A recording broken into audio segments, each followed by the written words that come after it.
Hai, Assalamualaikum warahmatullahi wabarakatuh. Perkenalkan, saya Ranti Rahmat Sapitri dengan NPM C1C023092. Saya dari kelas 5E, Program Studi S1 Akuntansi Universitas Bengkulu.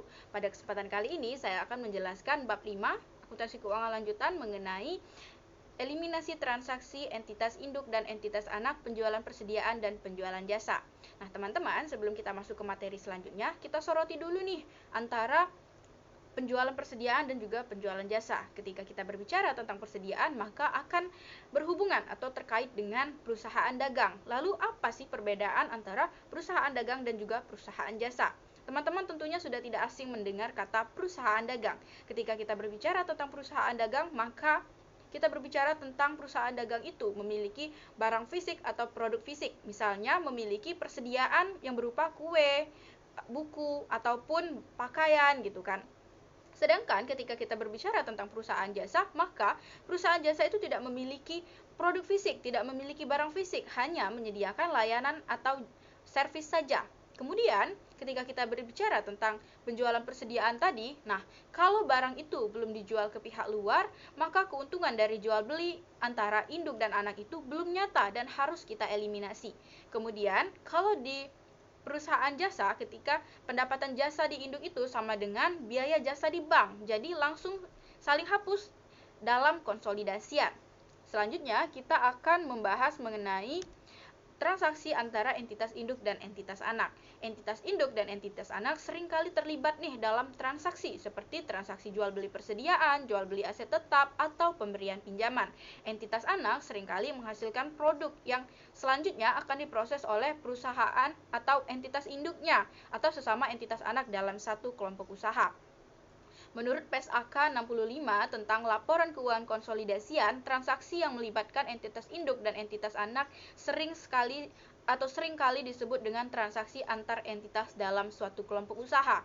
Lalu, ketika kita berbicara tentang transaksi entitas induk dan anak ini, ada yang namanya transaksi hulu atau sering disebut sebagai transaksi downstream, yaitu adalah transaksi dari entitas induk ke entitas anak. Misalnya ada PT Nusantara yang sekarang berlaku sebagai perusahaan induk dan juga ada PT Andala sebagai perusahaan anaknya gitu kan. Ketika PT Nusantara ini melakukan transaksi dengan atau menjual persediaannya nih ke PT Andalas tadi, maka itulah yang disebut sebagai transaksi hulu. Nah, selain transaksi hulu, ada juga yang namanya transaksi lateral, yaitu adalah transaksi yang terjadi antar entitas anak. Ketika misalnya tadi kan PT Nusantara memiliki entitas anak yang bernama PT Andalas dan juga dia memiliki entitas anak yang bernama PT Anak gitu kan. Ketika PT Andalas ini saling melakukan transaksi antara dengan entitas anak yang bernama PT Anak tadi, maka itulah yang disebut dengan transaksi lateral.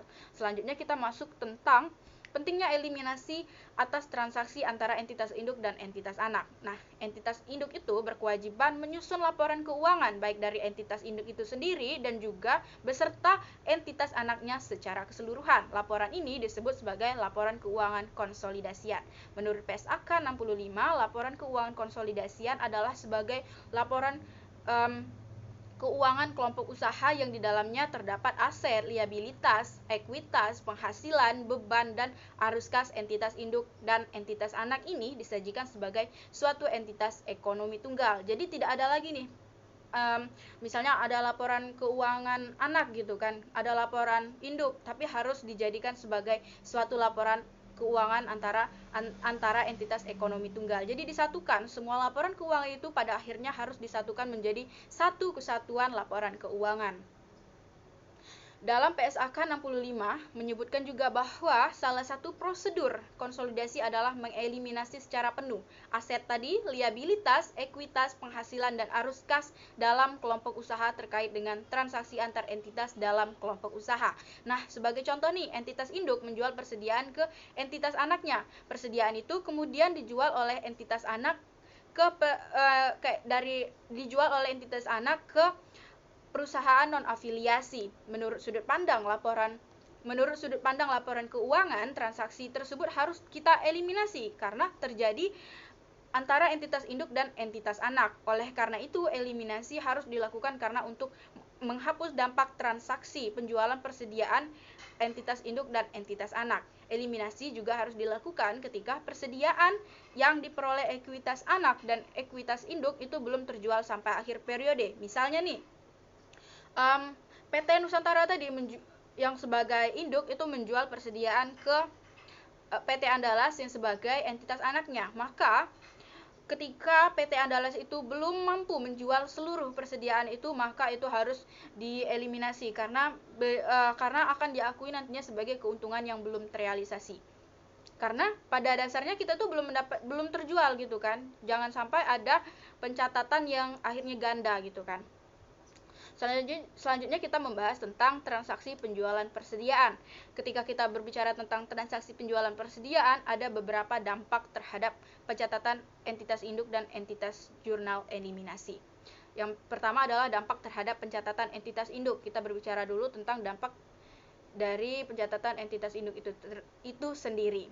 Penjualan persediaan oleh entitas induk dicatat sebagai penjualan biasa, namun jika dilakukan ke entitas anak, maka laba yang belum terrealisasi harus dieliminasi dalam laporan konsolidasi. Jadi jangan dulu diakui sebagai keuntungan kalau belum terjual sepenuhnya gitu kan.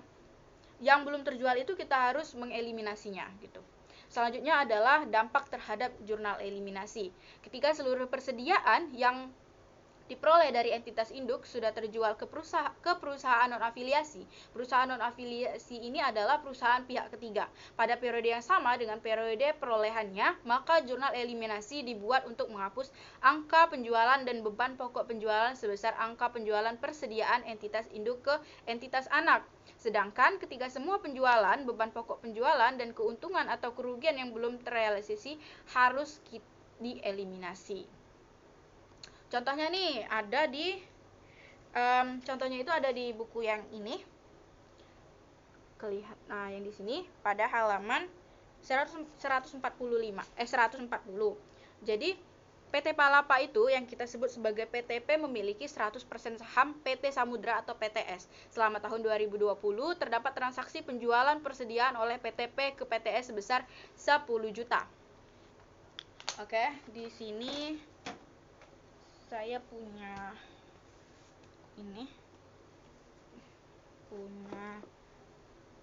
papan tulis. Tadi kan PT Palapa atau PTP itu memiliki 100% saham di PT Samudra atau PTS. Selama tahun 2020 terdapat transaksi penjualan persediaan oleh PTP ke PTS itu sebesar 10 juta. Maka penjualannya itu sebesar 10 juta.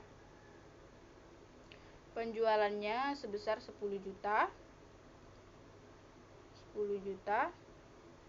Kemudian di sini itu disebutkan bahwa beban pokok penjualan yang dibukukan PTP terkait transaksi penjualan tersebut adalah 6 juta. Beban pokok penjualannya adalah 6 juta. Beban pokok penjualan itu sebesar 6 juta. 6 juta. Kemudian bagaimana pencatatan? Pertanyaannya itu adalah bagaimana pencatatan dan jurnal yang harus dibuat PTP saat penyusunan laporan keuangan konsolidasian tahun 2020 jika. Nah, di sini di contoh soal tadi ada 3 skenario yang harus kalau misalnya itu terjadi bagaimana pencatatan atau jurnalnya gitu kan. Skenario pertama adalah seluruh persediaan yang diperoleh dari PTP telah terjual seharga 16 juta. Tadi penjualannya itu tadi sebesar 10 juta dan beban pokok penjualannya itu tadi adalah sebesar 6 juta. Di skenario pertama, apabila persediaan itu tadi terjual sebesar 16 juta rupiah, maka bagaimana pencatatan atau jurnalnya?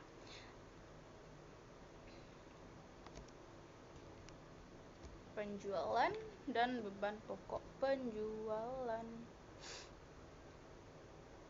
Skenario pertama tadi kan terjual seluruhnya. Tadi kan di soal itu sudah disebutkan bahwa penjualannya itu sebesar 10 juta. Maka ketika di skenario pertama jurnalnya itu adalah langsung saja kita buat penjualan pada beban pokok penjualan. Beban ini pokok penjualan sebesar kelihatan sebesar 10 juta.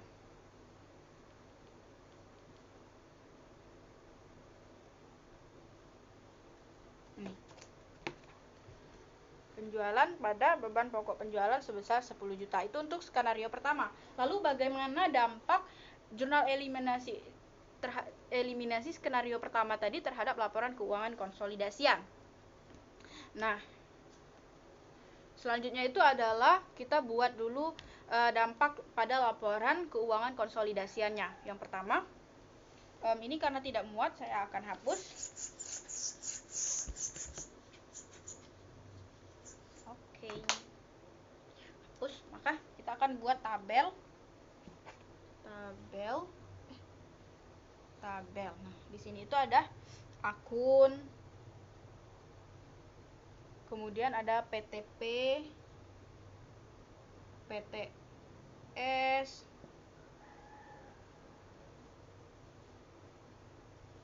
PTS sebelum konsolidasian, sebelum konsol,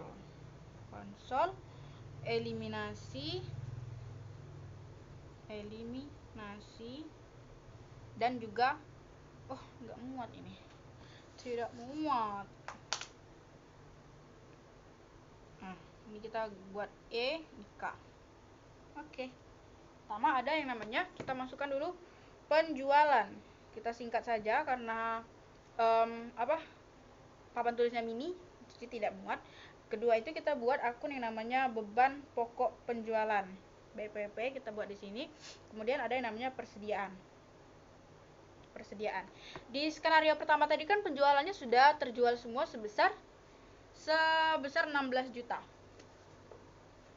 Maka yang perlu kita masukkan adalah penjualannya dari PTP itu adalah sebesar 10 juta. Kemudian beban pokok penjualannya itu tadi sesuai dengan soal 6 juta. Selanjutnya kita masukkan di PTS. PTS ini juga 10 juta. Dan di sini adalah 10 juta. Nah, untuk persediaannya itu kita kosongkan karena sudah terjual semua. Kemudian sebelum konsolidasian ini kan harusnya kita di sini itu harusnya adalah 16 juta. Sebelum konsolidasian ini kan kita tambahkan semua nih, ketika di PTP ini mendapatkan keuntungan dan PTS ini mendapatkan keuntungan, maka kita jumlahkan menjadi 26 juta, dan 6 juta ini ditambah dengan 10 juta, maka jadi 16 juta. Ketika kita eliminasi, itu adalah kita eliminasinya itu sebesar 10 juta dan 10 juta. Maka untuk dikonsolidasiannya itu kita harus mengurangkannya. Yang sebelum konsolidasian tadi kita kurangkan dengan yang jurnal eliminasi. 26 juta dikurang 10 juta itu adalah 16 juta. 16 juta dikurang 10 juta itu hasilnya adalah 6 juta. Nah, maka inilah yang akan menjadi dampak terhadap pencatatan atas laporan konsolidasiannya itu. Begini, di terakhir di konsolidasian. Sedangkan kalau misalnya kita hanya batas sebelum konsolidasian, itu maka tidak akan menunjukkan angka sebenarnya. Karena itu kan akan beda gitu. Padahal yang mendapatkan keuntungan ini kan pada akhirnya ya perusahaan induk itu. Walaupun dia memiliki anak, walaupun anaknya yang menjual persediaan itu, pada akhirnya persediaan itu satu kesatuan gitu kan. Sama dengan laporan keuangannya akan jadi satu kesatuan. Selanjutnya ada skenario 2 nih. Skenario 2 itu kalau di sini skenario 2-nya itu adalah seluruh persediaan yang diperoleh dari PTP belum terjual. Artinya belum ada gitu yang terjual, masih nol yang terjual gitu kan, belum ada sama sekali. Maka kita masuk ke jurnalnya dulu sebelum kita masuk ke dampak dari laporan keuangannya. Kita masuk dulu ke jurnalnya. Apa sih jurnalnya yang harus kita buat gitu. Jurnal yang harus kita buat itu adalah yang pertama, ingat penjualannya tadi adalah 10 juta, sedangkan beban pokok penjualannya tadi adalah sebesar 6 juta. Maka sebenarnya ketika penjualan itu terjadi, kan harus akan mendapat keuntungan tuh.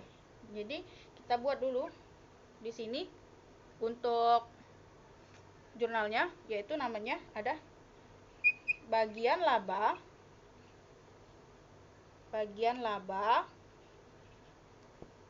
atas entitas anak.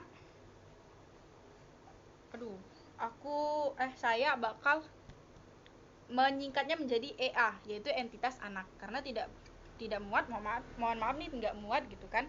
Selanjutnya investasi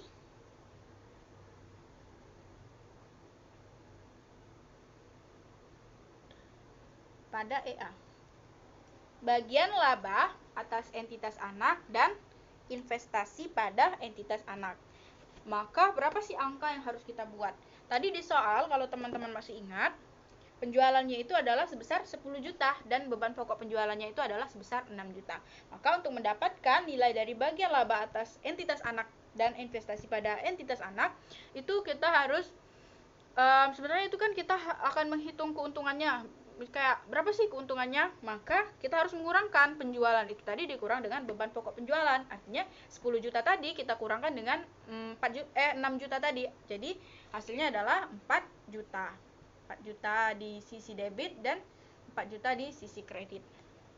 Nah, ini untuk keuntungannya yang belum terrealisasi. Selanjutnya kita akan membuat jurnal saat kita mengeliminasinya, yaitu kita masukkan, kalau misalnya barangnya itu sudah terjual, kan penjualan itu di sisi kredit. Ini bagian laba.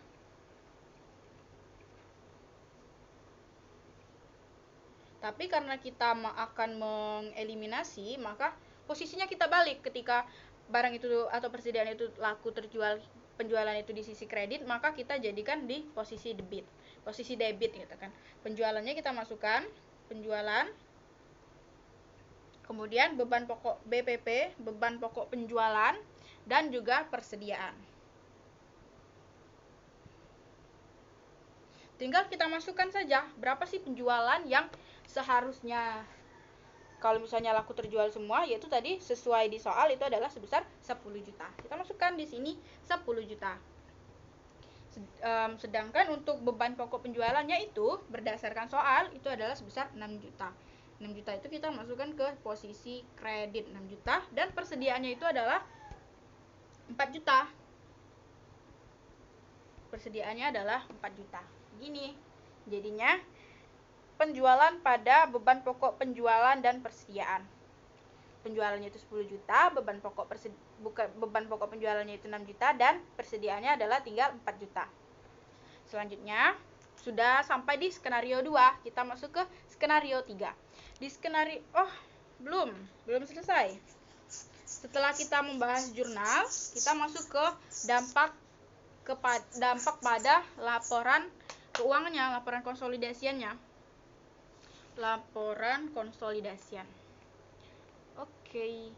Yang di skenario tadi itu kan penjualan belum terjadi penjualan gitu kan. Maka kita buat sama seperti yang tadi. Kita buat di sini namanya akun.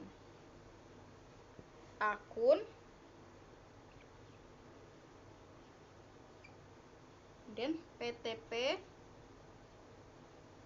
PTS sebelum SK ya, SK sebelum konsolidasi, eliminasi, dan konsolidasi. Kita akunnya itu kan ada penjualan, beban pokok penjualan, dan terakhir ada persediaan. Kita masukkan di sini PTP itu tadi kan katanya sesuai di soal itu penjualannya itu sebesar 10 juta. Kita masukkan 10 juta. Beban pokok penjualannya sebesar 6 juta. Kemudian di PTS itu tadi kan belum ada terjual, maka di sini persediaannya adalah 10 juta. Belum ada terjual kan untuk skenario 2 tadi. Kemudian di sebelum konsolidasian kita pindahkan 10 juta ini, artinya di sini 10 juta, 6 juta, dan 10 juta. Kemudian kita masukkan yang eliminasi sesuai dengan jurnal yang udah kita buat sebelumnya. Untuk penjualan itu kan kita eliminasi sebesar 10 juta. Kita masukkan di 10 juta di sini. Kemudian untuk beban pokok penjualannya itu sebesar 6 juta. Persediaannya itu sebesar 4 juta. Kita masukkan 4 juta di sini. Kemudian untuk di laporan konsolidasinya itu tinggal kita kurangkan selisihnya itu berapa. Kita dalam kurungi sebagai pengurang atau sisinya pengurang gitu. 10 juta dikurang 10 juta habis. 6 juta dikurang 6 juta habis. Yang di sini. Nah, kemudian 10 juta dikurang 4 juta hasilnya adalah 6 juta. Artinya ketika persediaan itu belum terjual, maka kita akui persediaan itu sebesar 6 juta rupiah gitu. Kalau misalnya di dalam rupiah. Mohon maaf acak-acakan. Sudah selesai di skenario 2. Kita lanjut ke skenario 3. Di skenario 3 ini adalah sebanyak 75% dari persediaan yang diperoleh dari PTP telah terjual sebesar 12 juta. Maka kita mencatat keuntungan yang belum terrealisasi. Nah, kita mencatat keuntungan yang belum terrealisasi. Di skenario 3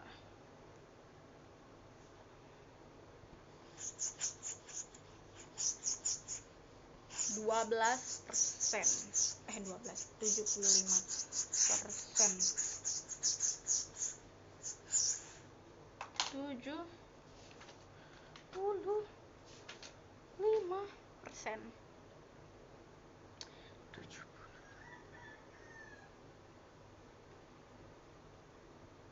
Oke, teman-teman pasti masih ingat tentang persediaannya tadi. Tentang persediaan, mohon maaf.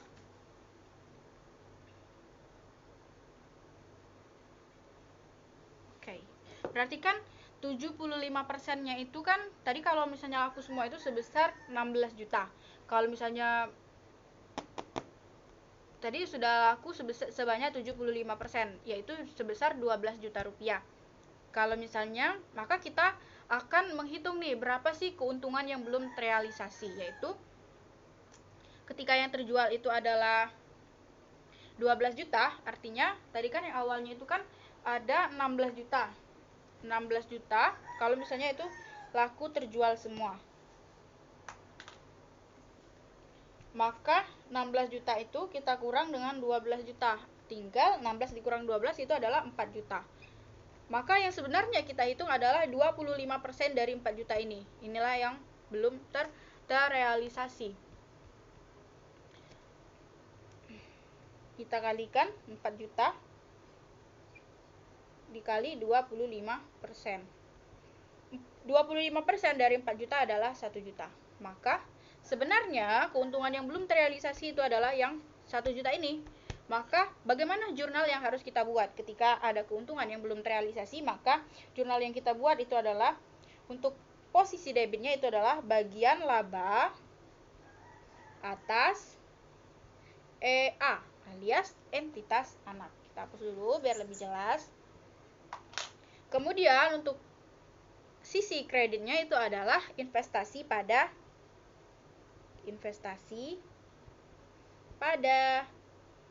entitas anak sebesar, kita tinggal masukkan yang angka perhitungan yang 25% atau 4 juta tadi dikali dengan 25%, yaitu 1 juta. Masukkan 1 juta. Maka ini jurnal yang kita buat untuk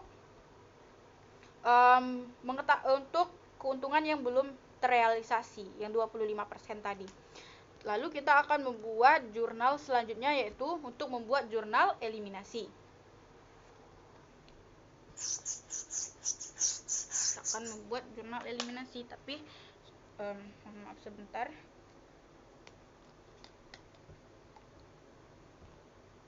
Setelah kita membuat jurnal untuk keuntungan yang belum terrealisasi tadi, kita akan membuat jurnal eliminasinya. Teman-teman masih ingat penjualannya itu tadi sebesar 10 juta. Lalu beban pokok penjualan pada posisi beban PP, beban pokok penjualan, dan persediaan.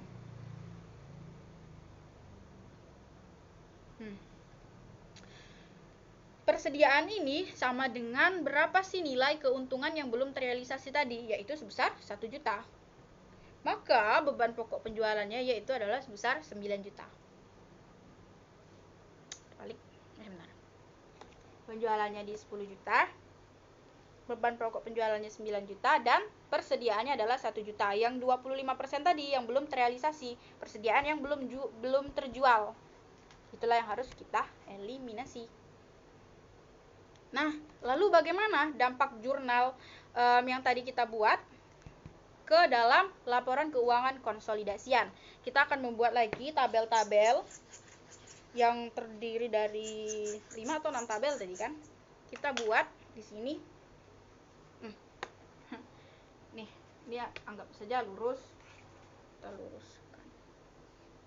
Di sini terdapat akun PTP, PTS,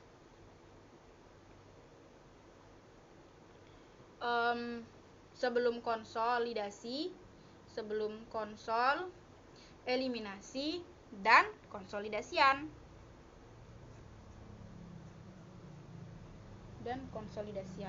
Akun yang pertama kita buat adalah sama seperti tadi, kita buat akun penjualan, beban pokok penjualan, dan yang terakhir adalah persediaan. Betul, persediaan. Yang pertama adalah penjualannya. PTP itu mengakui penjualan sebesar 10 juta. Kemudian untuk beban pokok penjualannya itu adalah sebesar 6 juta. Nah, ini adalah asumsi ketika semua persediaan itu sudah laku. Ketika persediaan ini dijual ke PTS, maka persediaannya habis. Kemudian kita masuk ke PTS. PTS tadi kalau teman-teman masih ingat itu terjual sebanyak 12 juta. Kita masukkan 12 juta di sini. Kemudian beban pokok penjualannya itu tadi kan 75%, sudah terjual 75%. 75% dari 10 juta adalah 7,5 juta. Kemudian persediaannya, ketika persediaan itu terjual sebanyak 7,5 juta, maka persediaan yang tersisa yang belum terrealisasi itu adalah sebesar 2,5 juta. Kemudian bagaimana untuk sebelum konsolidasian? Ketika sebelum konsolidasian sama seperti yang proses yang sebelumnya kita lakukan, yaitu kita jumlahkan 10 juta ditambah dengan 12 juta, yaitu sebesar 22 juta.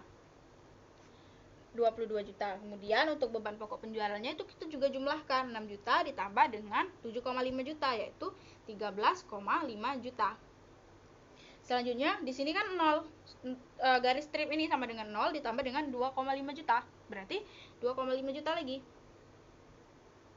Nah, sebelum konsolidasi itu terdapat untuk di penjualan itu terdapat 22 juta, untuk di beban pokok penjualan sebesar 13,5 juta, dan untuk persediaannya itu sebesar 2,5 juta. Ketika ini yang kita buat masukkan dalam laporan keuangan, maka nilai yang didapat itu bukan nilai sebenarnya, bukan keuntungan yang sebenarnya gitu kan. Artinya ada terdapat pencatatan ganda. Maka dari itulah nilai yang dihasilkan itu bukanlah nilai sebenarnya, tidak nyata gitu kan, fiktif. Selanjutnya kita dari jurnal eliminasi tadi kita masukkan, masih ingat tadi kita mengeliminasi penjualan sebesar 10 juta. Kita masukkan di sini 10 juta. Kemudian untuk beban pokok penjualannya itu tadi kita membuat atau mengeliminasinya sebesar 9 juta. 9 juta. Dan kita membuat di persediaan itu tadi sebesar 1 juta. Maka di laporan konsolidasiannya itu kita buat, caranya itu adalah sama seperti yang sebelumnya tadi, kita kurangkan nilai yang di sebelum konsolidasi itu kita kurangkan dengan nilai yang setelah kita eliminasi. 22 juta dikurang dengan 10 juta, hasilnya adalah 12 juta. Dan 13,5 juta kita kurangkan dengan 9 juta, hasilnya adalah 4,5 juta. 4,5 juta. Dan persediaannya itu tadi yang 2,5 juta kita kurangkan dengan yang kita eliminasi sebesar 1 juta. 2,5 dikurang 1 juta itu hasilnya 1,5 juta. Kita masukkan 1,5 juta. Nah, inilah yang dikonsolidasi inilah nilai yang sebenarnya. Inilah yang akan dimasukkan ke dalam laporan keuangan konsolidasian. Dari skenario 1, skenario 2, skenario 3 kita sudah menghitung bersama. Walaupun mungkin inilah hasil dari yang skenario ketiga. Selanjutnya kita akan masuk ke materi mengenai, kalau di buku ini itu namanya transaksi hulu penjualan persediaan. Seperti yang sudah kita bahas di awal tadi, terdapat transaksi hulu dan juga lateral. Kita masuk ke yang pertama adalah transaksi hulu penjualan persediaan. Apa sih yang dimaksud dengan transaksi hulu gitu kan? Transaksi hulu itu adalah transaksi yang terjadi dari induk itu melakukan transaksi ke anak gitu kan, entitas anak. Nah, di sini kita langsung masuk ke contoh. Di sini ada di halaman 144, kita masuk ke contoh. Saya sudah memindahkan neraca saldo ini ke dalam kertas. Nah, ini ke dalam kertas. Di neraca saldo itu sama seperti laporan-laporan neraca saldo yang lainnya, itu kita akan memasukkan gitu kan nama akun maupun nama perusahaannya. Tapi berhubung ini adalah perusahaan konsolidasian yang terdiri dari entitas induk dan juga entitas anak, maka kita buat di sini ada dua, dari entitas induk dan juga entitas anak. Karena di sini di buku ini itu tidak ada kayak transaksi dari awal gitu, kita tidak ada menyusun dari awal, tapi kita langsung ke neraca saldo. Dari neraca saldo yang disajikan ini, terdapat tambahan informasi. Yang pertama itu adalah PT Nusantara telah melakukan pembelian 75% saham PT Andalas pada 1 Januari tahun 2020 sebesar nilai bukunya yaitu 900 juta rupiah. Nilai wajar kepentingan non pengendali sama dengan nilai bukunya yaitu 300 juta rupiah. Yang informasi kedua nih, yaitu selama tahun 2020 PT Andalas melaporkan perolehan laba neto dan sebesar 200 juta rupiah dan mengumumkan pembagian dividen sebesar 50 juta rupiah. Dan juga terdapat informasi yang ketiga, yaitu dalam transaksi penjualan yang dilakukan oleh PT Nusantara, terdapat penjualan kepada PT Andalas sebesar 100 juta rupiah dengan beban pokok penjualan sebesar 40 juta rupiah. Dan informasi tambahan yang keempat atau yang terakhir itu adalah sampai 31 Desember 2020 persediaan yang diperoleh PT Andalas dari PT Nusantara seluruhnya belum terjual, alias belum bisa nih direalisasikan berapa sih yang terjual gitu kan, karena kan masih nol. Selanjutnya kita masuk ke prosedur konsolidasi tahun pertama, tahun 2020. Ketika PT Nusantara itu mencatat investasi di PT Andalas itu menggunakan metode ekuitas.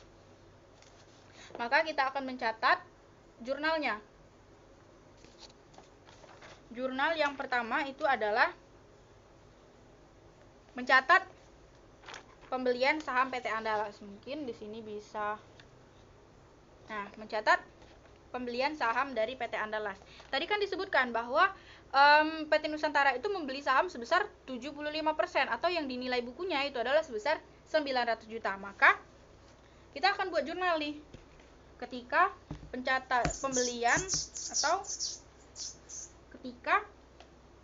pembelian saham PT Andalas tadi, kita buat di sini untuk jurnalnya itu adalah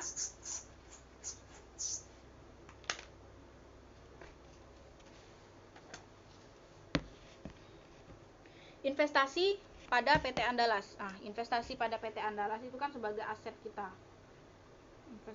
Maka kita catat di posisi debit investasi pada PT Andalas, saya singkat jadi PTA. Dan juga ketika kita memberikan investasi maka ada kas keluar sebesar sama-sama 900 juta.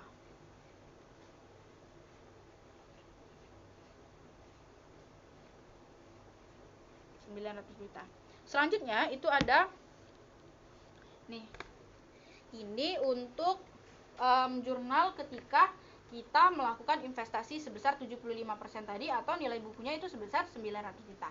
Selanjutnya kita akan membuat yang untuk di sini sebenarnya saya udah buat tapi mungkin nggak kelihatan, adalah mencatat bagian PT Nusantara atas laba neto PT Andalas, yaitu karena di informasi kedua itu disebutkan selama tahun 2020 PT Andalas melaporkan perolehan laba neto sebesar 200 juta. Maka kan 75% dari PT Andalas itu kan bagian dari PT Nusantara, maka kita akan mencatat bagian dari PT Nusantara itu. Caranya kita kalikan 200 juta laba neto tadi, kita kalikan dengan 75% kepemilikan dari PT Nusantara.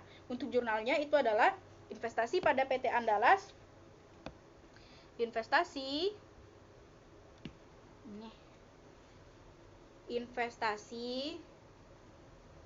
pada PT Andalas ke bagian laba atas PT Andalas. Kita kalikan 75% dikali dengan 200 juta, hasilnya adalah 150 juta.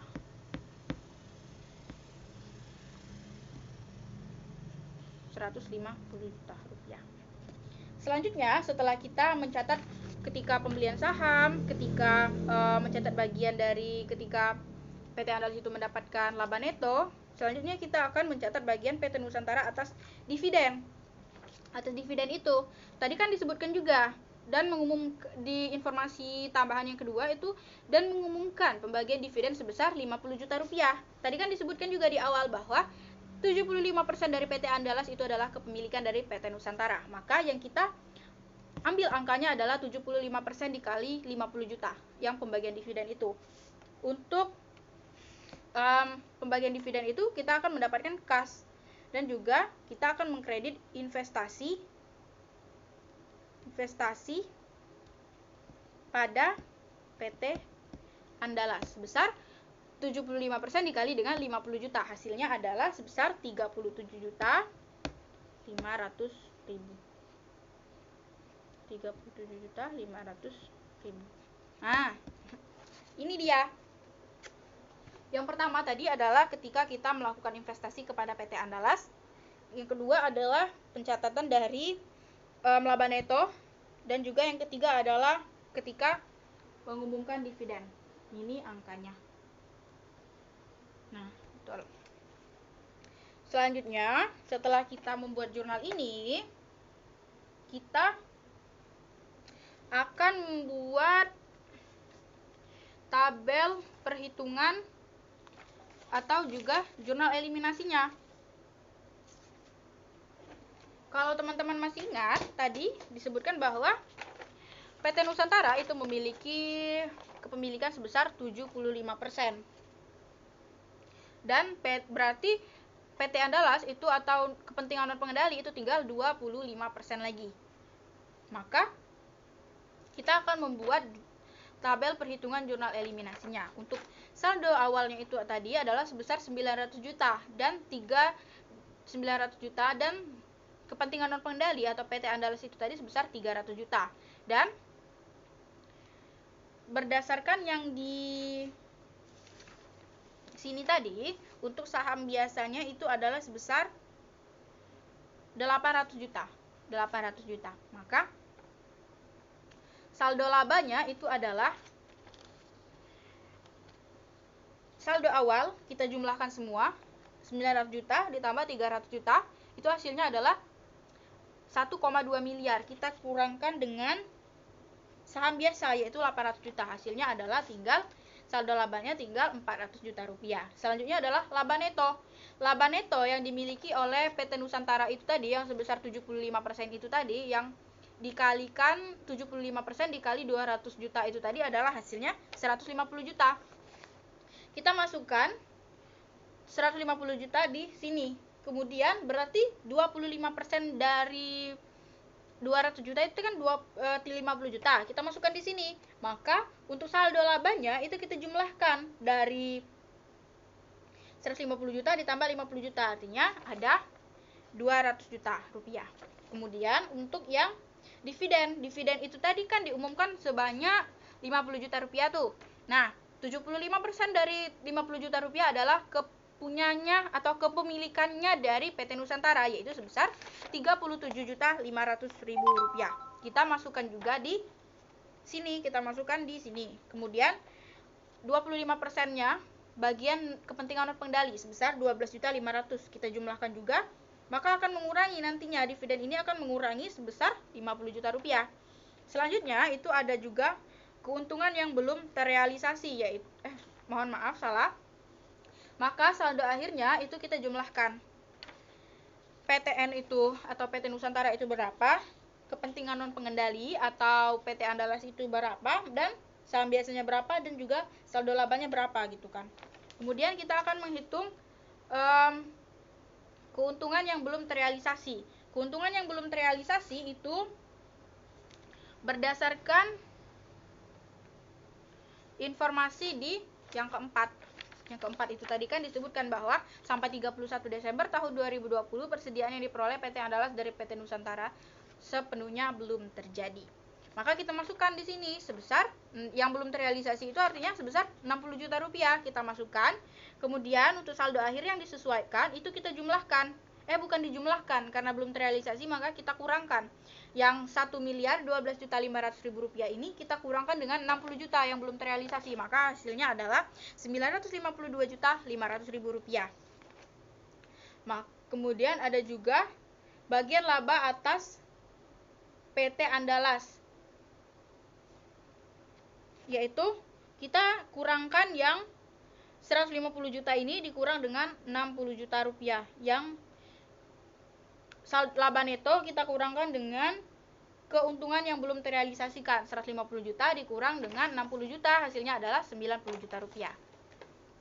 Untuk jurnal eliminasi yang kita buat, yang dibuat untuk bagian laba dan dividen PT Nusantara dan kepentingan non pengendali serta investasi pada PT Andalas terdapat, kita akan membuat jurnal eliminasinya. Yang pertama harus kita eliminasi itu adalah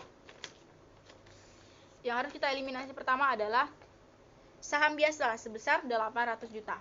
Kemudian kita juga akan mengeliminasi saldo laba berdasarkan yang di sini tadi. Kita tinggal pindahkan menjadi jurnal. Untuk saldo labanya itu sebesar 400 juta rupiah, dan bagian laba atas PT Andalas itu sebesar 90 juta rupiah, dan bagian laba kepentingan non pengendali itu sebesar 50 juta rupiah. 25% itu tadi dikali dengan 200 juta. Kemudian untuk kredit itu tadi kan kita membahas tentang sisi debit. Sekarang kita bahas tentang sisi pool, maksudnya di bagian kreditnya, di sisi kredit. Yang pertama adalah dividen yang diumumkan. Dividen yang diumumkan tadi kalau teman-teman masih ingat sebesar 50 juta rupiah, maka akan kita eliminasi di sini dividen yang diumumkan. Kemudian investasi pada PT Andalas sebesar, kita juga mengambil informasi dari sini. Investasinya sebesar 952.500.000 rupiah. Ini di sini. Kemudian kepentingan non pengendali sebesar 337.500.000 rupiah. Nah, ini juga kita mengambilnya di tabel yang di sini. Jadi, jurnal yang di sini berasal dari sini. Kita hanya tinggal memindahkan apakah di sisi debit ataukah sisi kredit.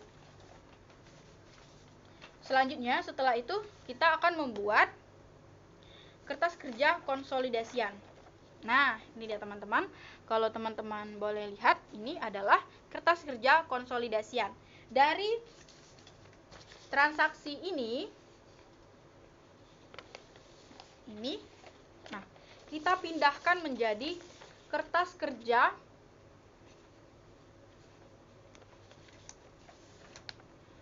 kerjanya menjadi seperti ini. Tapi teman-teman, sebelum kita membuat kertas kerja yang seperti ini boleh dilihat. Nah, kertas kerja yang seperti ini, kita tuh juga harus, saya lupa memberitahu bahwa yang keuntungan yang belum terrealisasi tadi, karena dalam asumsinya itu tadi belum terjual, itu adalah kita juga membuat jurnal untuk mengeliminasinya.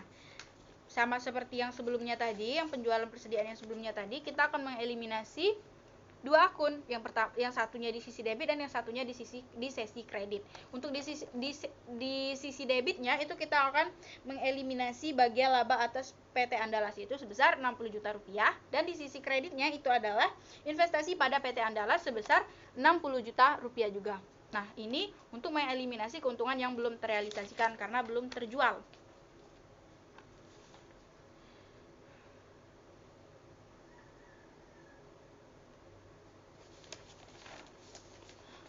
saya juga ada kelupaan ternyata untuk yang di lanjutan yang ini tadi.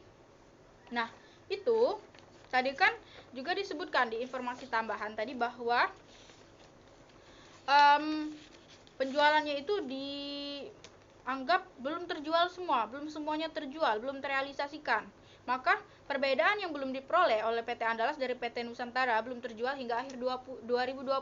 Sehingga dari sudut pandang konsolidasian penjualan dan beban pokok penjualan PT Nusantara terkait transaksi hulu harus kita eliminasi. Kita eliminasi dengan mendebit akun penjualan pada beban pokok penjualan dan juga persediaan.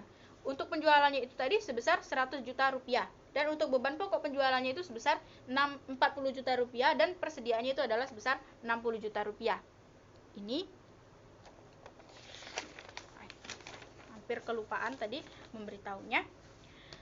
Setelah kita membuat jurnal eliminasi, membuat tabel perhitungan jurnal eliminasi, dan juga menghitung keuntungan yang belum terrealisasikan dari neraca saldo ini, dari neraca saldo yang awal ini, kemudian kita menghitung berbagai macam ini, kita menghitung ini, menghitung ini, kemudian kita masukkan ke kertas kerja atau worksheet. Teman-teman, sebenarnya di kertas kerja ini itu termasuk bagian-bagian dari laporan-laporan keuangan, seperti ada laporan laba rugi, laporan perubahan saldo laba, laporan posisi keuangan, dan laporan posisi keuangan. Di sini terdapat 3 laporan. Yang pertama kita akan membahas tentang laporan laba rugi. Teman-teman tentunya udah tahu, udah paham tentang laporan laba rugi, di mana ketika kita berbicara tentang laporan laba rugi, maka kita berbicara tentang kita masih membahas di perusahaan dagang atau penjualan persediaan. Maka akan ada penjualan dan beban-beban yang terjadi selama periode berjalan gitu kan. Untuk angka-angkanya bisa teman-teman lihat di sini. Karena mungkin kalau disebutkan satu-satu itu juga susah, akan membuat kebingungan juga, maka saya akan langsung menyebutkan. Pada laporan laba rugi, PT Nusantara itu akhirnya itu terdapat nilai sebesar 690 juta rupiah, dan PT Andalas itu sebesar 200 juta rupiah. Nah, ketika kita tadi melakukan jurnal eliminasi, kita akan melakukan jurnal eliminasi di sisi penjualan dan juga bagian laba. Di penjualan itu tadi sebesar 100 juta, dan di bagian laba atas PT Andalas itu tadi sebesar 90 juta rupiah. Maka kita jumlahkan berapa sih yang kita eliminasi, yaitu 100 juta ditambah dengan 90 juta, jadilah 190 juta rupiah. Kemudian dieliminasi tadi kan kita mengeliminasi di bagian debit tuh, karena kan dibalik tuh, karena kita mengeliminasi menghapuskan kita balik. Tapi selanjutnya di sisi kredit yang kita eliminasi di sisi kredit itu adalah sebesar 40 juta rupiah, itu di bagian beban pokok penjualan. Maka di sini hasilnya adalah, karena hanya satu, maka di sini adalah sebesar 40 juta rupiah. Selanjutnya hasil dari konsolidasiannya itu adalah sebesar 740 juta rupiah. Selanjutnya itu adalah penghasilan kepentingan non pengendali. Penghasilan kepentingan non pengendali tadi masih ingat yang sebesar 50 juta rupiah itu tadi yang dividen. Nah, dividennya itu sebesar 50 juta rupiah. Kita masukkan juga di posisi di bawah jurnal eliminasi di bagian posisi debit. Hasilnya adalah sebesar 200. Yang 190 juta rupiah itu tadi kan di bagian jurnal eliminasi kita jumlahkan dengan bagian penghasilan kepentingan non pengendali sebesar 50 juta rupiah. Hasilnya adalah 240 juta rupiah. Untuk yang lainnya itu, untuk nilainya itu tetap sama. Yang bagian PT Nusantara sebesar 690 juta rupiah, yang bagian PT Andalas sebesar 200 juta rupiah, dan pada akhirnya di jurnal eliminasi sisi debit itu 240 juta rupiah, dan di sisi kreditnya itu tetap 40 juta rupiah, dan konsolidasinya sebesar 690 juta rupiah. Selanjutnya untuk laporan perubahan saldo laba itu terdapat 3 akun, yaitu saldo awal, saldo laba. Ini boleh teman-teman yang ini. Nah, itu kemudian ada laba neto dikurang dengan dividen dan barulah dapat saldo akhir laba. Saldo laba akhir maksudnya. Saya akan menyebutkan yang bagian saldo laba akhirnya saja.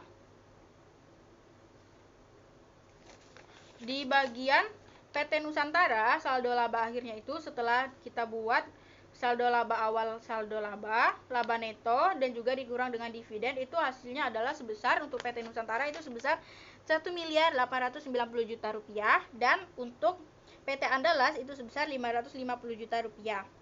Sedangkan untuk di bagian jurnal eliminasinya itu sebesar 640 juta rupiah, dan untuk di sisi kreditnya itu adalah sebesar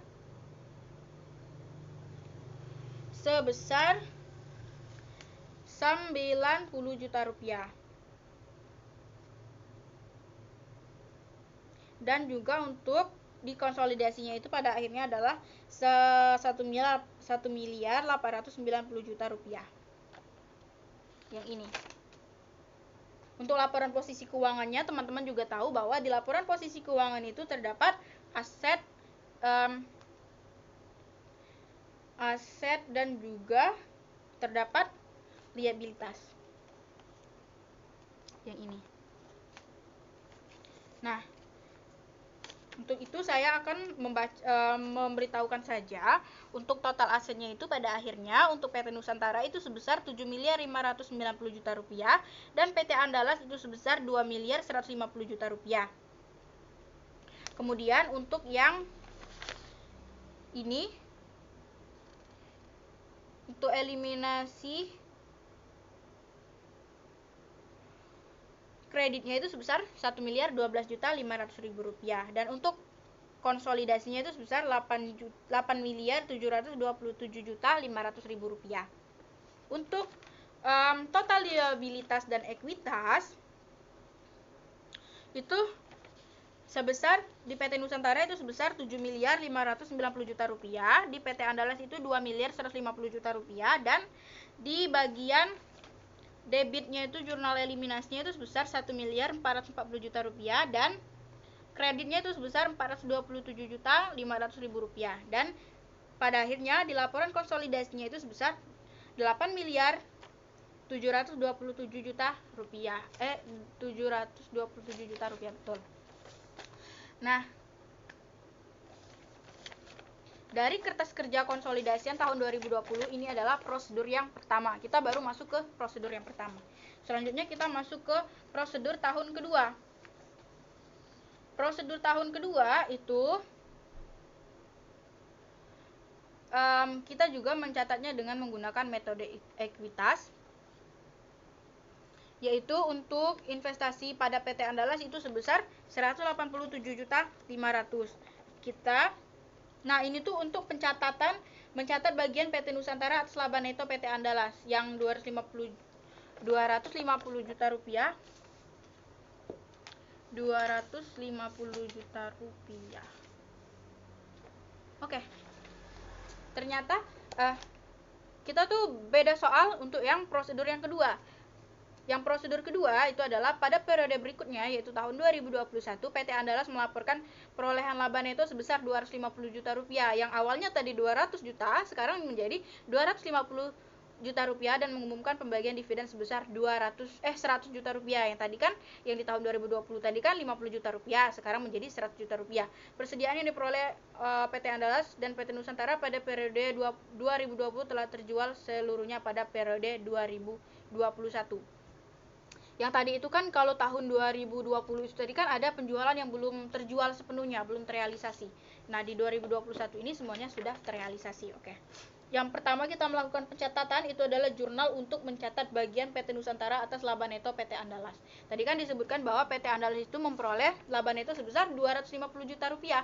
Kepemilikannya itu sama yang seperti yang prosedur yang pertama tadi yang tahun 2020, yaitu sebesar 75%.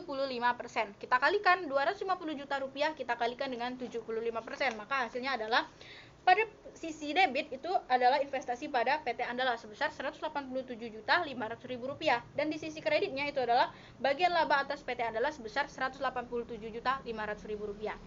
Selanjutnya, kita juga akan mencatat bagian PT Nusantara atas dividen PT Andalas. Dividen tadi sudah disebutkan di soal adalah sebesar Rp100 juta. Sedangkan bagian PT Nusantara itu adalah sebesar 75%. Maka tinggal kita kalikan, 75% itu kita kalikan dengan Rp100 juta, hasilnya adalah Rp75 juta. Maka untuk ketika kita memperoleh dividen itu, maka kita akan mendebit kas. Kita akan mendebit kas sebesar Rp75 juta. Dan juga kita akan mengkredit yang namanya investasi pada PT Andalas sebesar Rp75 juta. Untuk tata cara atau prosedurnya itu sebenarnya sama, apa akun-akunnya, hanya saja berbeda nominal di sini. Selanjutnya, itu ada informasi tambahan lagi, yaitu persediaan pada PT Andalas yang diperoleh dari PT Nusantara telah terjual semuanya, sehingga keuntungan telah terrealisasi sebesar Rp60 juta. Namun, jika selama 2021 terdapat transaksi hulu penjualan persediaan yang baru, maka dapat muncul kembali keuntungan atau kerugian penjualan yang belum terrealisasi. PT Nusantara harus mengakui keuntungan tersebut secara penuh dan melakukan pencatatan. Oke. Berdasarkan informasi ini dan juga informasi yang pertama tadi kan penjualan seluruh persediaan itu sudah terjual, sudah terrealisasikan. Maka kita akan membuat jurnal yang terdapat dua akun, satu di sisi debit dan juga satu di sisi kredit. Yang pertama adalah kita mendebit yang namanya investasi pada PT Andalas sebesar Rp60 juta dan juga kita akan mengkredit akun yang namanya bagian laba atas PT Andalas sebesar Rp60 juta. Nah, kita itu mencatat keuntungan transaksi hulu yang terrealisasi. Dari mana sih dapat angka Rp60 juta ini? Kita kurangkan yang 100 juta kita kurangkan dengan Rp60 juta. Maka hasilnya bukan Rp60 juta, Rp100 juta kita penjualannya Rp100 juta kita kurangkan dengan Rp40 juta, maka dapatlah investasi pada bagian laba itu sebesar sama-sama Rp60 juta. Selanjutnya, setelah kita mencatat dan juga menghitung prosedur konsolidasian yang kedua, kita lanjut ke perhitungan nilai tercatat. Nah, ini untuk perhitungan nilai tercatatnya. Teman-teman bisa lihat di sini. Nah, ini di sini. Ini adalah perhitungan nilai tercatatnya. Yaitu seperti informasi yang pertama tadi, bahwa PT Nusantara itu kepemilikannya sebesar 75% dan PT Andalas sebagai kepentingan non pengendali sebesar 25%. 25%. Saya mungkin akan langsung menyebutkan saja untuk saldo awal dari PT Nusantara itu sebesar Rp1.012.500.000. Sedangkan untuk kepentingan non pengendali yaitu PT Andalas sebesar Rp337.500.000. Untuk saham biasanya itu sebesar Rp800 juta. Nah, ini caranya bagaimana sih kita akan mendapatkan saldo laba ini?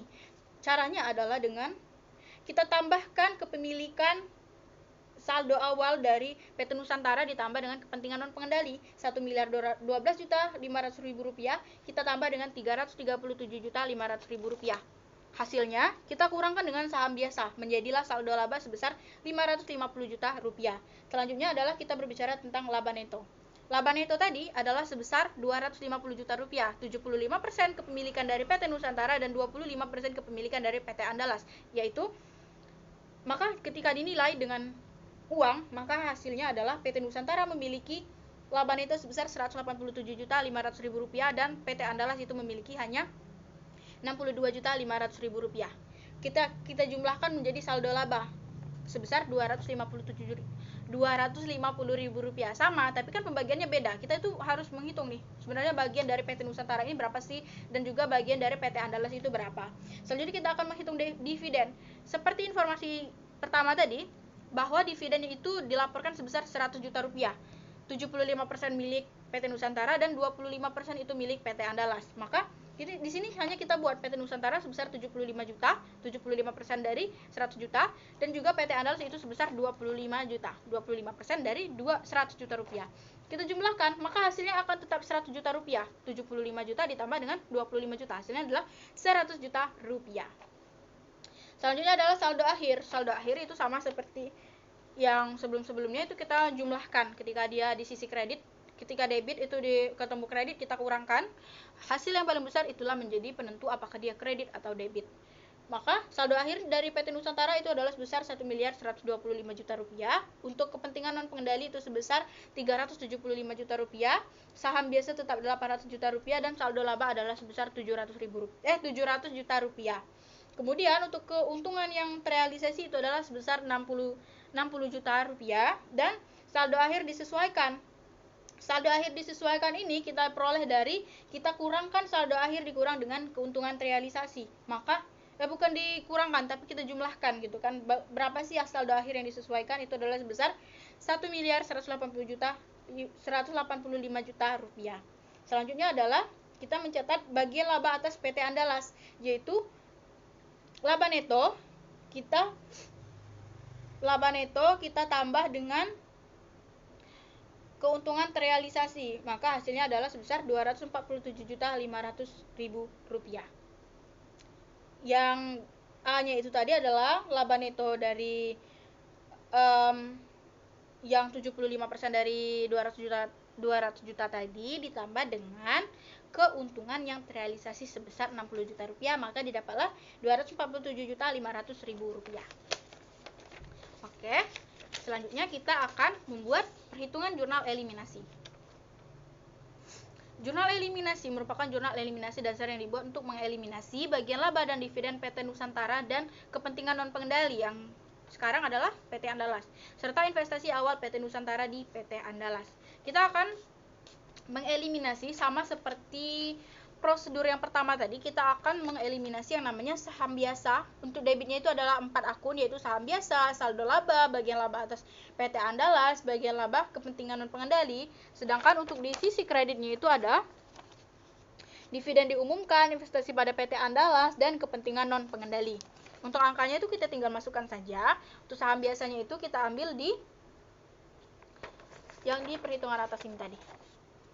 Kemudian kita masukkan ke sini. Saham biasa sebesar 800 juta rupiah, untuk saldo laba sebesar 700 juta rupiah, bagian laba atas PT Andalas sebesar 247.500.000 rupiah, dan bagian laba kepentingan non pengendali itu sebesar 62.500.000 rupiah. Nah, untuk informasinya itu didapat dari sini, dari perhitungan nilai tercatat. Dan untuk sisi kredit itu adalah dividen diumumkan sebesar 100 juta rupiah sesuai dengan informasi yang pertama tadi yang awal, bahwa dividen yang diumumkan itu adalah sebesar 100 juta rupiah. Kemudian investasi pada PT Andalas itu sebesar 1.185 juta rupiah dan kepentingan non pengendalinya itu sebesar 375 juta rupiah. Selanjutnya kita membuat jurnal eliminasi tambahan. Setelah kita membuat jurnal eliminasi dasar, kita membuat jurnal eliminasi tambahan. Nah, ini tuh diperlukan untuk mengakui keuntungan atas penjualan sebesar 60 juta rupiah tadi yang ditangguhkan pada periode 2020. Jurnal eliminasi yang dibuat adalah kita akan membuat jurnal eliminasi yang terdapat 2 akun, satu di sisi debit dan satu di sisi kredit. Untuk di sisi debitnya itu adalah investasi pada PT Andalas dan juga beban pokok penjualannya. Untuk angkanya atau nominalnya itu sama-sama sebesar 60 juta rupiah. Setelah kita membuat perhitungan nilai tercatat dan juga jurnal eliminasi baik dasar maupun tambahan, kita akan membuat yang namanya kertas kerja konsolidasian. Untuk kertas kerja konsolidasian ini sama seperti yang prosedur yang pertama tadi, kita akan memasukkan beberapa laporan keuangan yang terdapat, yaitu laporan laba rugi, laporan perubahan saldo laba, dan juga laporan posisi keuangan. Untuk perhitungannya itu juga sama, maka saya tidak akan menjelaskan ini satu persatu karena akan jadi setelah kita membuat kertas kerja konsolidasian, maka ini sudah selesai nih untuk yang prosedur yang kedua. Selanjutnya tadi kan kita membahas 2 prosedur dalam perhitungan transaksi hulu, yaitu transaksi yang saya ingatkan kembali, transaksi hulu adalah transaksi antara entitas induk dan juga entitas anak. Yang tadinya entitas induk di sini adalah PT Nusantara dan entitas anaknya adalah PT Andalas. Sekarang kita masuk ke transaksi hilir. Transaksi hilir adalah transaksi yang terjadi kalau tadi induk ke anak, sekarang anak ke induk. Itu yang namanya transaksi hilir. Transaksi hilir. Nah, di transaksi hilir ini terdapat di halaman 151 di buku ini, di halaman 151. Maka kita akan membuat contoh dari transaksi hilir ini. Kita mempunyai neraca saldo. Oke, ini adalah neraca saldonya, sudah saya pindahkan di sini. Ini untuk neraca saldonya. Untuk neraca saldonya itu juga sama, terdapat akun mulai dari kas hingga dividen. Kas, kemudian, tapi yang kita buat itu adalah dua entitas, dua perusahaan, itu ada PT Nusantara dan PT Andalas. Saya langsung saja menyebutkan berapa total dari PT Nusantara di sisi debit dan juga di sisi debit dan kredit, dan juga PT Andalas baik dari sisi kredit maupun sisi debitnya. Untuk PT Nusantara itu terdapat sebesar, untuk sisi debitnya itu sama dengan sisi kredit sebesar 12.927.500.000 rupiah. Sedangkan untuk PT Andalas itu sebesar 3 miliar, baik di sisi debit maupun di sisi kredit ini. Ini untuk perhitungan neraca saldonya.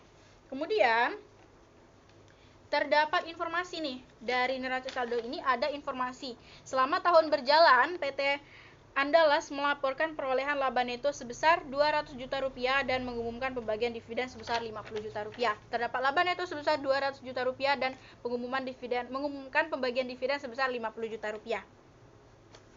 Setelah kita ada neraca saldo yang ini, maka kita akan membuat yang namanya, sama seperti yang tadi, kita membuat dua prosedur, yaitu prosedur yang pertama untuk tahun 2020 dan prosedur yang kedua itu untuk tahun 2021. Kita masuk ke prosedur yang pertama, yaitu prosedur konsolidasi tahun 2020.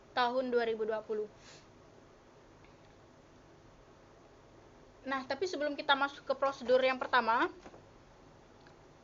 di sini itu terdapat informasi tambahan, di mana dalam penjualan PT Andalas terdapat penjualan kepada PT Nusantara sebesar 80 juta rupiah dengan beban pokok 50 juta rupiah. Sampai 31 Desember tahun 2020 persediaan yang diperoleh oleh PT Andalas belum terjual.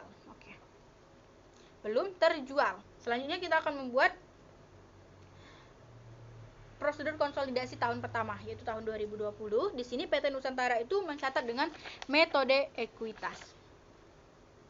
Pertama, kita akan mencatat pembelian saham PT Andalas, yaitu 900 juta rupiah. Oke.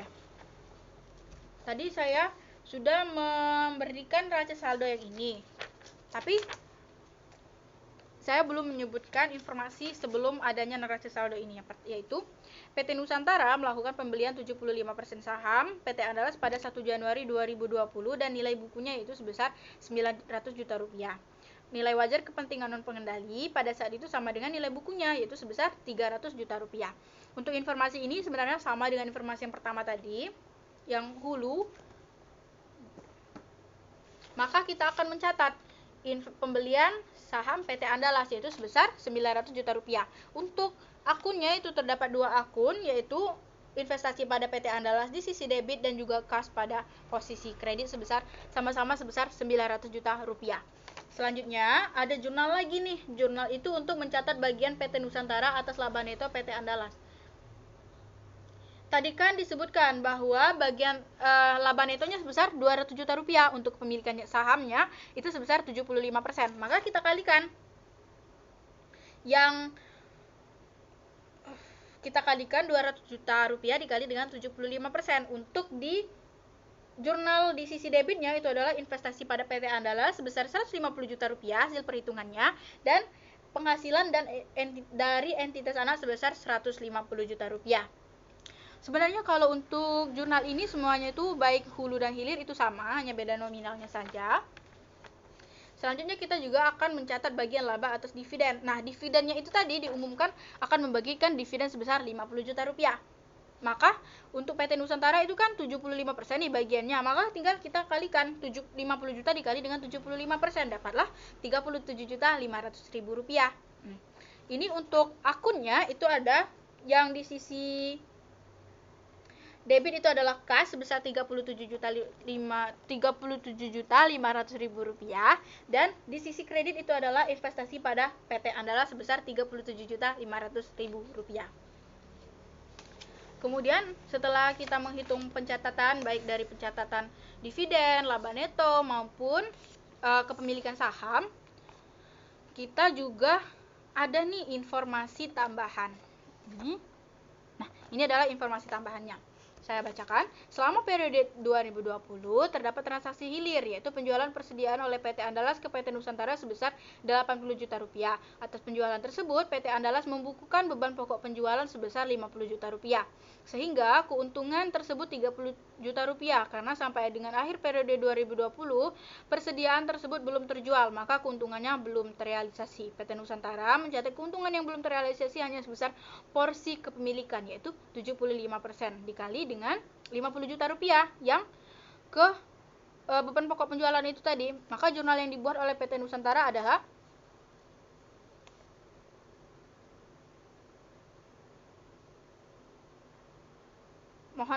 dikali dengan ini 75% dikali dengan 30 juta rupiah. Maka yang dicatat untuk mencatat transaksi hilir yang belum terrealisasikan, yaitu sebesar 30 juta rupiah itu, kita kalikan dengan porsi kepemilikannya, yaitu 75%. Maka di sini akan terdapat dua akun, yaitu yang pertama di sisi debit itu adalah bagian laba atas PT Andalas sebesar Rp22.500.000 dan investasi pada PT Andalas sebesar Rp22.500.000. Itu adalah akun untuk mencatat transaksi hilir yang belum terrealisasi. Setelah itu, kita akan masuk ke tabel perhitungan jurnal eliminasi. Ini untuk yang tahun 2020, masih di prosedur yang pertama. Ini untuk seperti yang saya bilang, bahwa sebenarnya untuk akun-akunnya, perhitungannya itu sebenarnya sama antara transaksi hulu dan juga transaksi hilir. Jadi saya akan langsung saja nih. Nah, ini menyebutkan angka di tabel perhitungan jurnal eliminasi itu kan terdapat beberapa akun, mulai dari laba neto, dividen, kemudian kita hitung nih saldo akhir dari laba neto dikurang dividen itu adalah hasilnya, ditambah dividen itu hasil akhirnya berapa. Kemudian ada keuntungan belum terrealisasikan, saldo akhir disesuaikan, dan bagian laba atas PT Andalas. Saya akan langsung memberitahu saja untuk saldo akhir dari PT Nusantara itu adalah sebesar Rp1.012.500.000 dan kepentingan non pengendali yaitu dalam hal ini adalah PT Andalas sebesar Rp337.500.000, saham biasa sebesar Rp800.000 dan saldo laba sebesar Rp550 juta. Sedangkan untuk keuntungan dan juga saldo akhir disesuaikan, itu hasil perhitungannya menjadi cara untuk mendapatkan bagian laba atas PT Andalas. Itu kita kurangkan saldo akhir tadi yang sebesar Rp1.012.500.000, kita kurangkan dengan keuntungan yang belum terrealisasi sebesar Rp22.500.000 dan juga dikurangkan dengan saldo akhir yang disesuaikan sebesar Rp990 juta. Maka bagian laba atas PT Andalas itu sebesar Rp127.500.000. Sedangkan untuk di kepentingan non pengendali itu sebesar Rp42.500.000. Kemudian ada juga jurnal eliminasinya. Eliminasinya yaitu merupakan jurnal, kita akan membuat jurnal eliminasi dasar dulu, baru ke jurnal eliminasi tambahan. Nah, ini jurnal eliminasi dasar itu yang kita buat untuk mengeliminasi bagian laba dan dividen PT Nusantara dan kepentingan non pengendali serta investasi awal PT Nusantara Andalas. PT Nusantara yang harus kita eliminasi itu ada 7 akun, 4 akun di sisi debit dan 3 akun di sisi kredit. Sama seperti yang tadi yang sudah kita kerjakan sebelumnya, itu di sisi debit itu terdapat saham biasa, saldo laba, bagian laba atas PT Andalas dan juga bagian laba kepentingan non pengendali. Itu sebesar, untuk saham biasanya itu sebesar Rp800 juta, saldo laba Rp400 juta, bagian laba atas PT Andalas itu sebesar Rp127.500.000 dan bagian laba kepentingan non pengendali itu sebesar Rp42.500.000. Nah, itu dasarnya itu di tabel perhitungan jurnal eliminasi ini. Jadi sebelum kita membuat jurnal itu, kita menghitung dulu di tabel perhitungan ini, baru kita pindahkan menjadi jurnal eliminasi. Selanjutnya itu juga di sisi kreditnya itu ada dividen yang diumumkan, investasi pada PT Andalas dan kepentingan non pengendali sebesar Dividen yang diumumkan itu tadi kan ada nih informasi yang sudah saya sebutkan sebesar 50 juta rupiah. Investasi pada PT Andalas sebesar 990 juta rupiah dan kepentingan non pendali sebesar 330 juta rupiah. Jadi sebenarnya teman-teman, jurnal eliminasi itu kita tinggal ambil dari tabel perhitungan ini. Setelah kita membuat jurnal eliminasi dasar, selanjutnya ada yang namanya jurnal eliminasi tambahan. Nah, ini untuk menghitung atau membuat jurnal yang belum terrealisasi tadi, yang belum terjual sampai akhir 2020. Kita harus mengeliminasinya itu karena belum terrealisasi. Terdapat 3 akun, 1 sesi debit dan juga 2 sesi kredit. Di sisi kredit. Nah, yang pertama itu untuk di sisi debitnya itu adalah penjualan, karena kan kalau kita mengeliminasi atau menghapus ini kan kita balik posisinya. Penjualan itu sebesar 80 juta rupiah, beban pokok penjualan sebesar 50 juta rupiah, dan persediaan itu di sisi kredit sama seperti beban pokok penjualan, untuk sisinya itu di kredit sebesar 30 juta rupiah. Kita mengeliminasi penjualan persediaan antara PT Nusantara dan PT Andalas. Sudah. Selanjutnya, setelah kita membuat jurnal eliminasi, kita menghitung berapa nilai investasinya, laba netonya, dividennya. Sekarang juga ada yang namanya kertas kerja.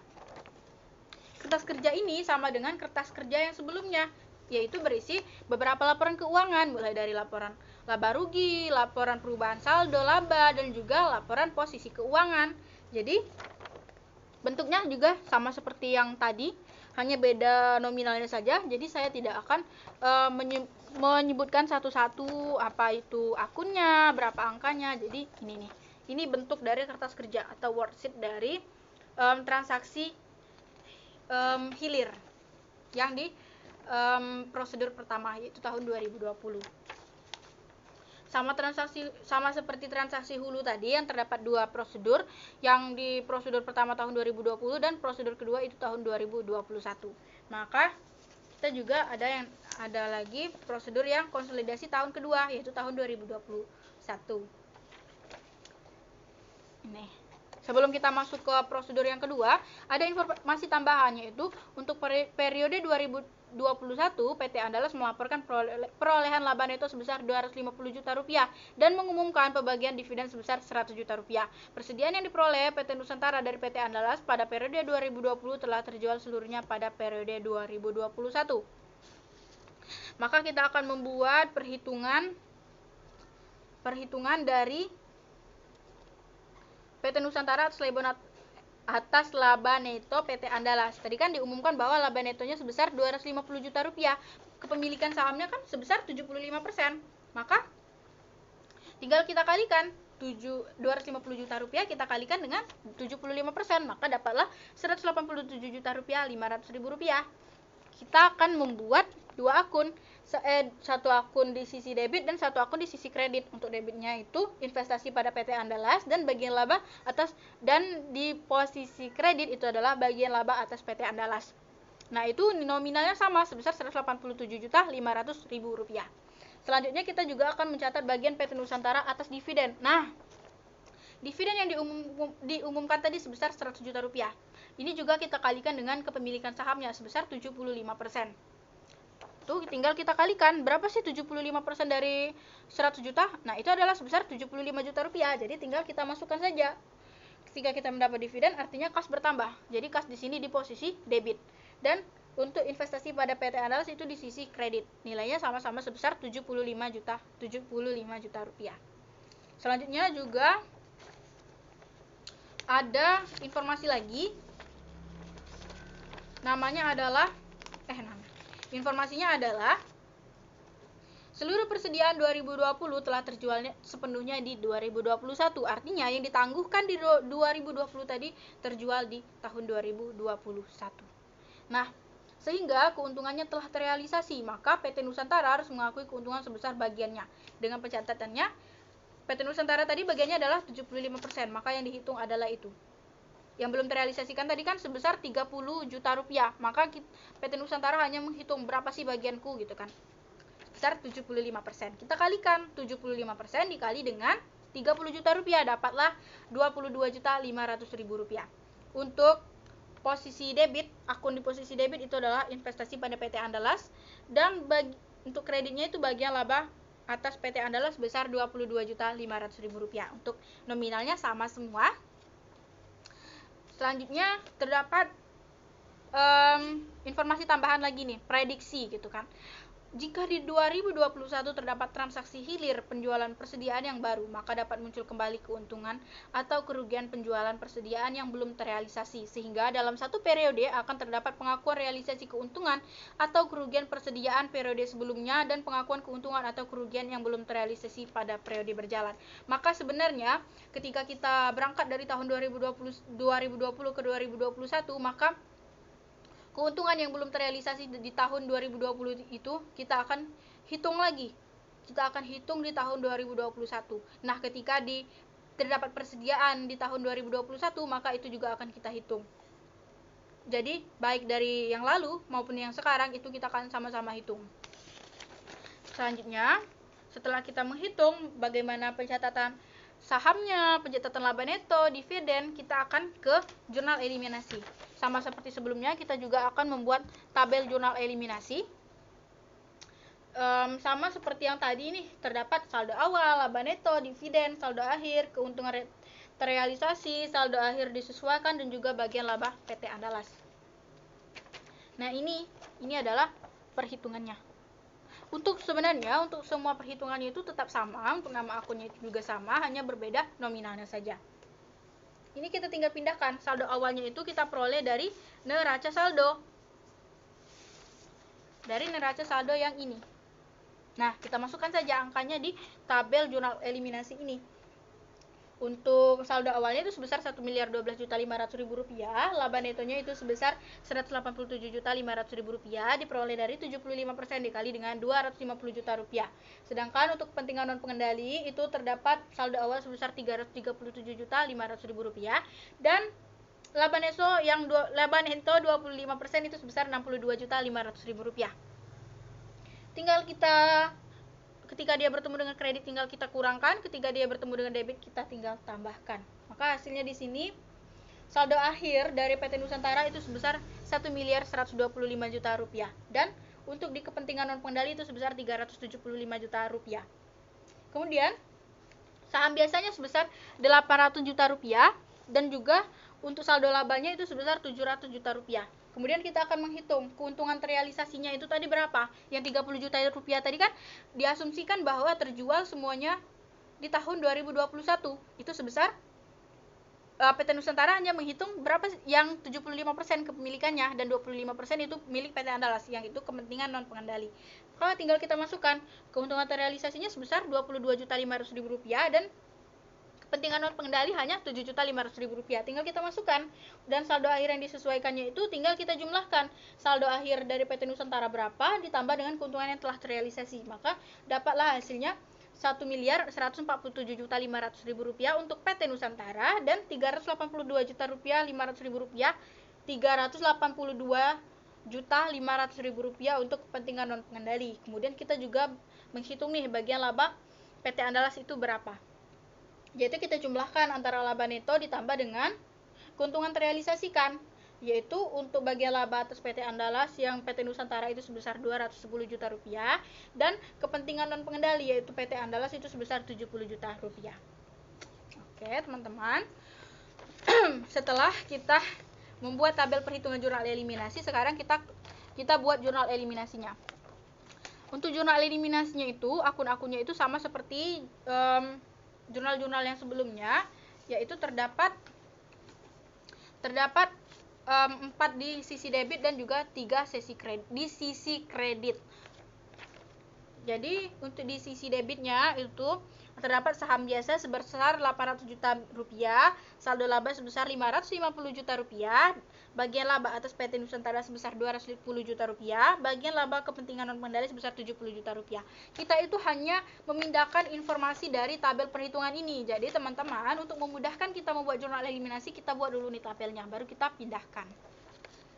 Selanjutnya untuk di sisi kredit itu terdapat dividen diumumkan sebesar Rp100 juta, investasi pada PT Andalas sebesar 1 miliar 140 juta rupiah 101 miliar 147 juta 500 ribu rupiah, dan kepentingan non pengendali sebesar 382 juta 500 ribu rupiah. Selanjutnya kita akan mengeliminasi tadi kan ini eliminasi dasarnya, yaitu mengeliminasi ekuitas dan investasi PT Andalas. Selanjutnya kita akan mengeliminasi jurnal eliminasi tambahan, yaitu kita akan mengeliminasi kita akan membalik keuntungan penjualan yang ditangguhkan pada periode sebelumnya, yaitu yang 30 juta rupiah tadi. Maka kita akan mengeliminasi dua akun di sisi debit, yaitu investasi pada PT Andalas sebesar 22.500.000 rupiah yang bagiannya itu tadi, dan kepentingan non pengendali sebesar 7.500.000 rupiah. Yang kita eliminasi yaitu beban pokok penjualannya sebesar 30 juta rupiah. Maka untuk yang penjualan yang belum terrealisasikan tadi, yang ditangguhkan tadi, sekarang sudah kita eliminasi, sudah tidak ada lagi.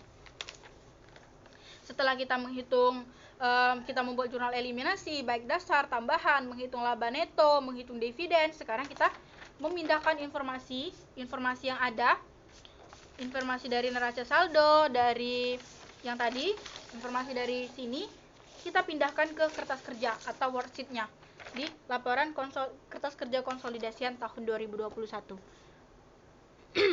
Nah, teman-teman, sama seperti yang tadi, mungkin saya tidak akan menyebutkan satu persatu akun-akunnya, satu persatu nominalnya berapa. Tapi kertas kerja itu sama seperti kertas kerja pada umumnya, terdapat beberapa laporan. Kalau di sini itu terdapat 3 laporan, yaitu laporan laba rugi, laporan perubahan saldo laba, dan juga laporan posisi keuangan. Jadi di bagian laba atas PT di ini bagian induk atas laba neto itu sebesar 960 juta rupiah untuk PT Nusantara, 250 juta rupiah untuk PT Andalas. Nah, untuk di jurnal eliminasinya itu di debit itu 280 juta rupiah dan di kreditnya itu adalah 30 juta rupiah. Di konsolidasian itu adalah sebesar 960 juta rupiah. Kemudian untuk di laporan perubahan saldo laba, itu saldo akhirnya adalah untuk PT Nusantara itu 2 miliar 450 juta rupiah, untuk PT Andalas itu 700 juta rupiah. Kemudian ini di jurnal eliminasinya itu di sisi debit sebesar 830 juta rupiah dan di sisi kreditnya itu sebesar 130 juta rupiah. Nah, ini sebenarnya kemudian di laporan posisi keuangan itu kan kita menghitung aset, ekuitas, dan juga liabilitas. Untuk total asetnya itu sebesar, untuk PT Andalas itu sebesar 8 miliar 200 juta rupiah, dan untuk saya ulangi, untuk PT Nusantara itu sebesar 8 miliar 200 juta rupiah, dan PT Andalas itu sebesar 2 miliar 300 juta rupiah. Untuk jurnal eliminasinya itu sebesar, kita tinggal turunkan aja informasi saja di informasi yang di atas itu menjadi 22.500.000 rupiah dan 1.147.500.000 rupiah. Maka konsolidasiannya itu adalah sebesar 9.375.000.000 rupiah yang ini. Nah, tuh.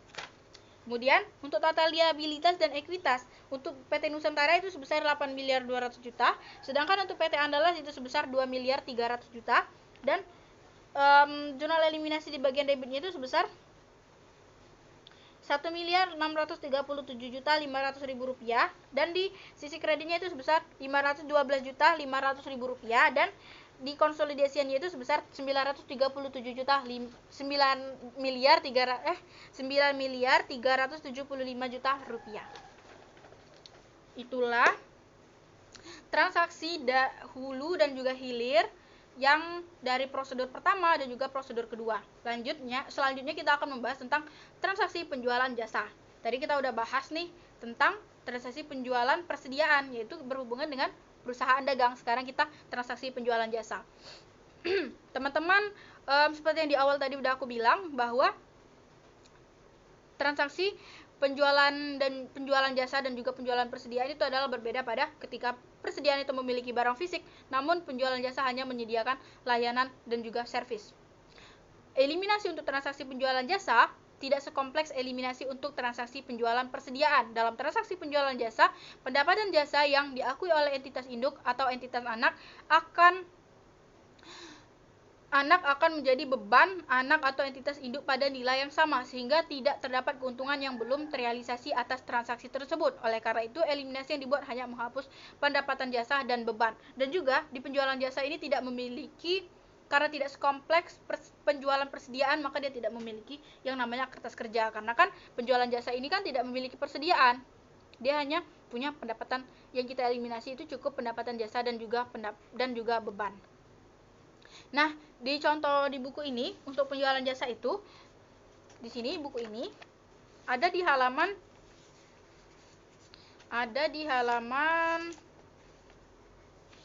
yang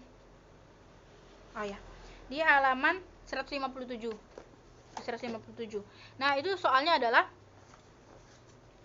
PT Palapa atau kita sebut sebagai PTP memiliki 100% saham PT Samudra yang kita sebut sebagai PTS.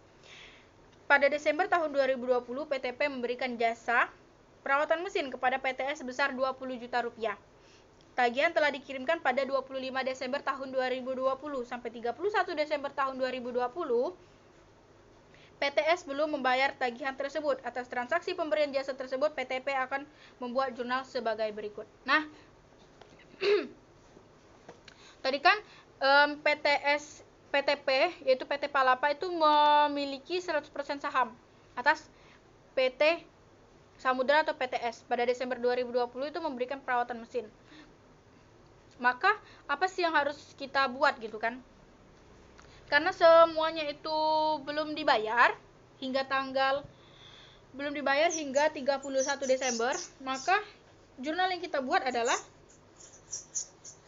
piutang usaha pada pendapatan usaha. Piutang usahanya itu karena belum dibayar itu kan bertambah. Kita akan membuat jurnalnya itu yaitu piutang jasa pada pendapatan usaha.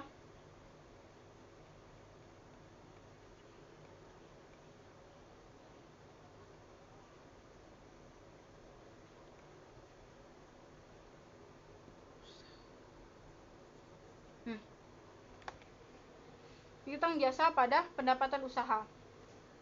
Di sini disebutkan bahwa memberikan jasa atau perawatan tadi sebesar 20 juta rupiah. Maka tinggal kita masukkan piutang jasanya itu sebesar 20 juta rupiah dan pendapatan jasanya itu sebesar 20 juta rupiah juga. Jadi tinggal kita buat jurnal seperti ini. Ini transaksi yang dibuat ketika jasa itu diberikan walaupun belum dibayar. Selanjutnya, PTS akan juga mencatat beban perawatan mesin, yaitu terdapat dua akun. Yang pertama ada di sisi debitnya itu beban perawatan, dan juga di sisi kreditnya itu adalah utang usaha. Sebesar sama nominalnya 20 juta rupiah. 20 juta rupiah. Sebentar. Tidak kelihatan lagi.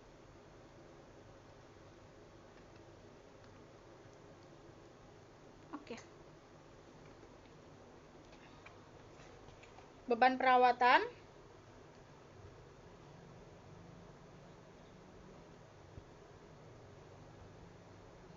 dan utang usaha.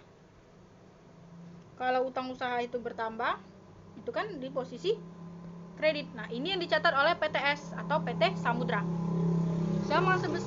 Sama nominalnya yaitu 20 juta.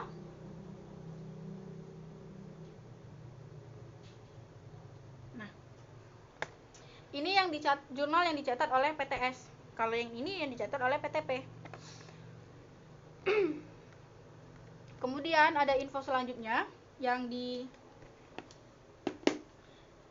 buku ini.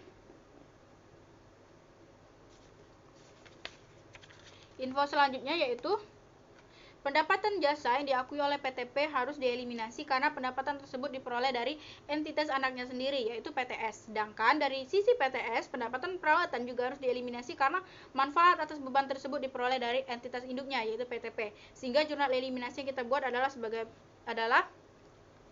Bagaimana gitu untuk jurnal eliminasinya? Jurnal eliminasinya itu adalah kita akan mendebit pendapatan jasa dan juga mengkredit beban perawatan.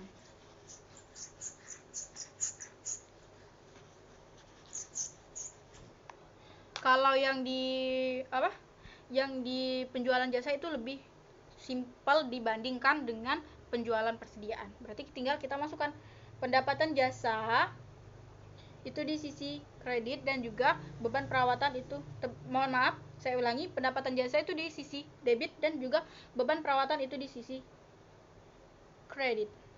Beban perawatan sebesar nilai yang tadi 20 juta. Nah, ini ketika kita mengeliminasi pendapatan jasa PTP dan perawatan PTS. Nah, teman-teman, dari sudut pandang konsolidasi, PTP dan PTS merupakan satu kesatuan sehingga utang piutang di antara kedua perusahaan harus dieliminasi. Karena kan ketika kita membuat laporan keuangan itu akan menjadi entitas tunggal ekonomi. Jurnal eliminasi yang harus dibuat yaitu adalah ketika kita mengeliminasi pendapatan jasa. Kedua, kita akan mengeliminasi utang piutang antara PTP dan juga PTS. Yaitu kita akan mengkredit utang usaha dan kita akan mendebit yang namanya piutang usaha.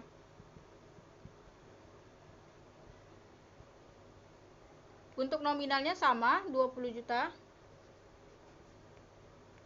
Nah, ini ketika kita mengeliminasi utang piutang. Ini ketika kita mengeliminasi pendapatan jasa. Untuk transaksi pemberian jasa dari entitas anak ke entitas induk atau hilir, jurnal eliminasi yang dibuat sama dengan jurnal eliminasi transaksi hulu yang dibuat sebelumnya. Oke, itu untuk perhitungan dari penjualan jasa. Selanjutnya kita akan membahas mengenai perbedaan utama dalam jurnal eliminasi. Saya akan menegaskan ulang bahwa ketika kita berbicara tentang penjualan persediaan, maka kita berbicara tentang adanya produk atau bentuk fisiknya. Ketika kita berbicara tentang penjualan jasa, maka yang kita bicarakan adalah layanannya, servisnya. Baiklah, mungkin itu saja yang bisa saya sampaikan terkait dengan eliminasi transaksi entitas induk dan entitas anak, penjualan persediaan dan juga penjualan jasa. Mohon maaf apabila ada kekurangan, kesalahan kata maupun kesalahan penyampaian kalimat ataupun informasi yang salah. Saya terbuka atas saran dan masukan dari teman-teman maupun Ibu Indah. Kepada Allah saya mohon ampun. Saya akhiri. Wassalamualaikum warahmatullahi wabarakatuh. Bye bye.